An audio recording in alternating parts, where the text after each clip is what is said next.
Hey guys, Mike here. We're down at Swan Lake. It's 10 o'clock on a Sunday morning and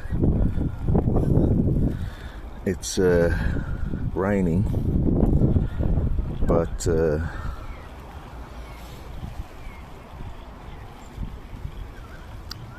swan's there, the eggs are there, they're safe.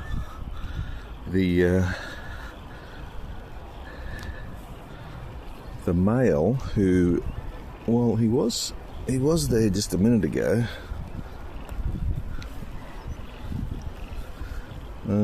Oh yeah, that's him there. He's got his head under the water. You can't recognise him.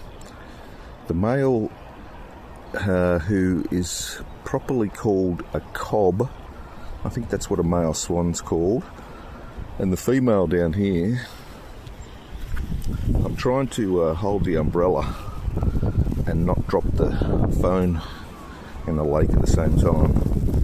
But the female there is called a pen. And another interesting fact is that these eggs take 5 weeks to hatch. So we'll definitely come down here again, see how they're going. Hopefully they're going to survive the freezing winter that we're having at the moment here in Sydney, and we're going to have 3 little baby cygnets. The baby swans are called cygnets. So there's some facts. And the other thing is, I said that these guys were rare, and apparently they're not. They're thriving. So they're found all over Australia, and they're not endangered at all. Anyway, I'm going to go get out of the rain here. I'll see you next time.